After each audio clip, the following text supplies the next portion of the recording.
नमस्कार। Study academy channel पे आपका स्वागत है। Welcome to study academy. दोस्तों, इस वीडियो में हम बात करेंगे पॉलिटी के टॉप जीके सवाल। इंडियन पॉलिटी, भारतीय राज्य व्यवस्था से जुड़े जो महत्वपूर्ण सवाल हैं जो आपको किसी भी परीक्षा में अच्छे अंक दिला सकते हैं, उसके बारे में इस वीडियो में हम बात करेंगे। अगर आप परीक्षा के लिए तैयारी कर रहे हैं तो स्टैटिक जीके और करंट अफेयर्स के लिए चैनल को सब्सक्राइब अवश्य करें। वीडियो को अंत तक ज़रूर देखें, बहुत ही अच्छे सवाल लिए गए हैं। आप वीडियो को पूरा देखिएगा तब पता चलेगा। तो चलिए शुरू करते हैं वीडियो को। पॉलिटी टॉप सवाल, पॉलिटी टॉप जीके। शुरुआत करते हैं पहला सवाल से। पहला सवाल है, भारतीय संविधान में लोक हितकारी राज्य का आदर्श किसमें सम्मिलित है? लोक हितकारी राज्य यानी कि इसका किसमें सम्मिलित है? इसका सही जवाब होगा ऑप्शन ए, राजनीति के निर्देशक सिद्धांत, जिसको हम क्या कहते हैं? Directive principle of state policy. Directive principle of state policy, DPSP, यानी कि राजनीति के निर्देशक सिद्धांत में ही भारतीय संविधान में लोक हितकारी राज्य यानी कि जहां राज्य अपने नागरिकों को आर्थिक और सामाजिक कल्याण प्रदान करता है, उसके बारे में वर्णन है। संविधान के भाग 4 में इसका वर्णन है। भाग 4, संविधान के भाग 4 में अनुच्छेद 36 से 51, ये भी आपको ध्यान रखना है। अनुच्छेद 36 से 51, आर्टिकल 36 से 51 के बीच है directive principle of state policy, यानी कि लोक हितकारी राज्य का आदर्श। और इसको किस संविधान से लिया गया है आपको याद रखना है? आयरलैंड से। आयरलैंड से इसको लिया गया है। तो एक सवाल में आपको 3 सवाल बताया कि डीपीएसपी का अनुच्छेद क्या है? 36 से 51, कहाँ वर्णन है? भाग 4 में। कहाँ से इसको लिया गया है? तो आयरलैंड के संविधान से लिया गया है राजनीति के निर्देशक सिद्धांत को, जो कि अपने राज्य के नागरिकों को आर्थिक सामाजिक कल्याण भरण पोषण के लिए वर्णित करता है। दूसरा सवाल है, तो ये सवाल था, आप देख रहे हैं यूपीएससी 2020 में ही पूछा गया था। दूसरा सवाल है, 73वें संविधान संशोधन अधिनियम के तहत पंचायती राज संस्थाओं में चुनाव लड़ने के लिए न्यूनतम आयु कितनी होनी चाहिए? यानी कि पंचायती राज में न्यूनतम आयु कितनी होनी चाहिए 73वें संविधान संशोधन अधिनियम के तहत? ये 68वीं बीपीएससी में पूछा गया सवाल है। इसका जवाब होगा ऑप्शन बी, न्यूनतम 21 वर्ष। तो 73वें संविधान संशोधन जो कि 1992 में हुआ था, पंचायती राज से संबंधित है, ठीक है। और भाग 9 को जोड़ा गया था इसके तहत, पंचायती राज के तहत। तो जो सबसे न्यूनतम आयु होती है पंचायती राज संस्थाओं में चुनाव लड़ने के लिए, वो होती है 21 वर्ष। 21 वर्ष जो न्यूनतम आयु होती है। अगला सवाल, राज्यसभा और लोकसभा की सामान्य शक्तियां किस क्षेत्र में है? सामान्य शक्ति जहां लोकसभा राज्यसभा बराबर रहता है। इसका सही जवाब होगा ऑप्शन सी, संविधान को संशोधन करने में। तो कॉन्स्टिट्यूशन को अमेंड करने में संविधान का संशोधन का अनुच्छेद क्या है? अनुच्छेद 368। तो ये शक्तियां प्रदान करता है लोकसभा और राज्यसभा को। दोस्तों, संविधान में संशोधन करने के लिए राज्यसभा और लोकसभा की सामान्य शक्तियां इस क्षेत्र में है। अगला सवाल है, किस प्रधानमंत्री के कार्यकाल में संविधान में 9वीं अनुसूची को स्थापित किया गया था? 9वीं अनुसूची को स्थापित किया गया था किस प्रधानमंत्री के कार्यकाल में? इसका सही जवाब होगा ऑप्शन डी, जवाहरलाल नेहरू। जवाहरलाल नेहरू के कार्यकाल में ही 9वीं सूची में केंद्रीय और राज्य कानूनों की सूची शामिल है। इसे प्रथम अधिनियम 1951 द्वारा जोड़ा गया था। तो प्रथम अनुसूची अधिनियम 1951 द्वारा जोड़ा गया था 9वीं अनुसूची, जो कि केंद्रीय और राज्य कानूनों की सूची में शामिल है। तो यह जवाहरलाल नेहरू के कार्यकाल में जोड़ा गया था, जो भारत के प्रथम प्रधानमंत्री रहे थे। अगला सवाल, ये राजस्थान पीएससी का है, आरपीएससी का। कौन सा अनुच्छेद अपनी पसंद के व्यक्ति से विवाह करने का अधिकार को संरक्षण देता है? इसका सही जवाब होगा दोस्तों अनुच्छेद 21। जी हाँ, अनुच्छेद 21 के तहत आप अपने पसंद के व्यक्ति से विवाह कर सकते हैं। इसका अधिकार आपको देता है। व्यक्तिगत स्वतंत्रता में आता है, जीवन और व्यक्तित्व स्वतंत्रता से वंचित नहीं किया जा सकता, ये अनुच्छेद 21 कहता है। आर्टिकल 21 कहता है कि आप अपने पसंद के व्यक्ति से विवाह कर सकते हैं। अगला सवाल है, निम्नलिखित में से किस केंद्र शासित प्रदेश का राज्यसभा में प्रतिनिधित्व है? तो ये पूछा गया था पटना हाई कोर्ट के एग्जाम में। तो कौन कौन से केंद्र शासित प्रदेश यानी कि जो यूनियन टेरिटरी होते हैं, इसका राज्यसभा में सीट है, प्रतिनिधित्व है? इसका सही जवाब होगा ऑप्शन सी, दिल्ली, पुडुचेरी और जम्मू कश्मीर। दिल्ली, पुडुचेरी और जम्मू कश्मीर का प्रतिनिधित्व राज्यसभा में है, अपर हाउस में। दिल्ली की 3 सीटें हैं, पुडुचेरी की 1 सीटें हैं और जम्मू कश्मीर की 4 सीटें हैं। 3, 1 और 4, तो इन तीनों का राज्यसभाएं में प्रतिनिधित्व है। अगला सवाल है, कौन सा रेट व्यक्तिगत स्वतंत्रता को सुरक्षित करता है? व्यक्तिगत स्वतंत्रता को सुरक्षित करने वाला कौन सा रेट है? इसका सही जवाब होगा ऑप्शन डी, बंदी प्रत्यक्षीकरण यानी कि हेबियस कॉर्पस। बंदी प्रत्यक्षीकरण यानी कि हेबियस कॉर्पस होता है, यानी कि गैर कानूनी गिरफ्तारी पर जो व्यक्तिगत स्वतंत्रता प्रदान करना है उससे संबंधित है। जैसे अदालत में किसी भी व्यक्ति को हिरासत में ले लिया गया है बिना किसी आधार के, तो उसे शारीरिक रूप से अदालत के समक्ष लाया जा सकता है बिना उसको क्षति पहुंचाए। तो ये व्यक्तिगत स्वतंत्रता को सुरक्षित करता है बंदी प्रत्यक्षीकरण, हेबियस कॉर्पस। अगला सवाल है दोस्तों, यूपीएससी 2021 का 26 जनवरी 1950 को भारत की वास्तविक संवैधानिक स्थिति क्या थी? 26 जनवरी 1950 को वास्तविक संवैधानिक स्थिति क्या थी? लोकतांत्रिक गणराज्य सिर्फ नहीं है, संपूर्ण प्रभुत्व संपन्न पंथनिरपेक्ष लोकतांत्रिक गणराज्य ये भी नहीं है, उपयुक्त सभी का नहीं। का सही जवाब होगा ऑप्शन ए, संपूर्ण प्रभुत्व संपन्न लोकतांत्रिक गणराज्य यानी कि सोवरेन डेमोक्रेटिक रिपब्लिक।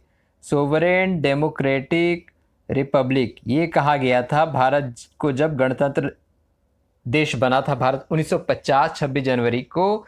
ये वास्तविक संवैधानिक स्थिति थी भारत की, सोवरेन डेमोक्रेटिक रिपब्लिक यानी कि संपूर्ण प्रभुत्व संपन्न लोकतांत्रिक गणराज्य। अगला सवाल है, निम्न में से कौन प्रधानमंत्री थे हैं जो कि राज्यसभा सांसद नहीं थे? राज्यसभा सांसद नहीं थे। मनमोहन सिंह जी थे, एच.डी. देवेगौड़ा ये भी थे, इंदिरा गांधी ये भी थी। ऑप्शन सी होगा इंद्र कुमार गुजराल। इंद्र कुमार गुजराल के ही कार्यकाल में भारत ने अपनी 50वीं आज़ादी मनाई थी। तो इंद्र कुमार गुजराल थे, आई के गुजराल, ये राज्यसभा सांसद नहीं थे। आरपीसी 2021 का क्वेश्चन है दोस्तों। अगला सवाल है, निम्नलिखित में से कौन से 2 राज्यों के लोकसभा सीट प्रतिनिधित्व बराबर है? लोकसभा सीटें बराबर है कौन से 2 राज्य में? इसका सही जवाब होगा ऑप्शन डी। मेरे ख्याल से ये राज्यसभा सीट या 11-11 सीटें हैं सवाल में, या तो 11-11 सीटें हैं मेरे ख्याल से। यहाँ पे लोकसभा या राज्यसभा होगा, थोड़ा सा कंफ्यूजन है, मैं कमेंट बॉक्स में बता दूंगा। असम और झारखंड के सीटें समान है, लोकसभा सीट प्रतिनिधित्व बराबर है असम और झारखंड के, ठीक है। यहाँ लोकसभा ही होगा। असम और झारखंड के 11-11 सीटें हैं लोकसभा में और ये सही है। संविधान के मूल कर्तव्य को किसके सिफारिश पर सम्मिलित किया गया था? संविधान के मूल कर्तव्यों को आरपीसी 2021 का क्वेश्चन है। इसका सही जवाब होगा ऑप्शन ए, स्वर्ण सिंह समिति। स्वर्ण सिंह समिति 1976 के सिफारिश पर मूल कर्तव्य को जोड़ा गया था। मूल कर्तव्य 11 मौलिक कर्तव्य, मूल कर्तव्य फिर मौलिक कर्तव्य हैं। अनुच्छेद 51A मौलिक कर्तव्य से संबंधित है। अनुच्छेद 51A मौलिक कर्तव्य से संबंधित है। 11 मौलिक कर्तव्य हैं। स्वर्ण सिंह समिति 1976 की सिफारिश पर जोड़ा गया था।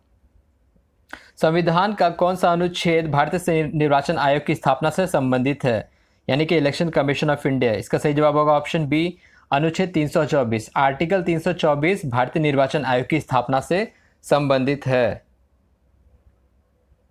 13वां क्वेश्चन, 4 नाम है मोहम्मद हिदायतुल्लाह, फखरुद्दीन अली अहमद, नीलम संजीव रेड्डी, शंकर दयाल शर्मा। इनमें से कौन से उपराष्ट्रपति का पद संभाला है?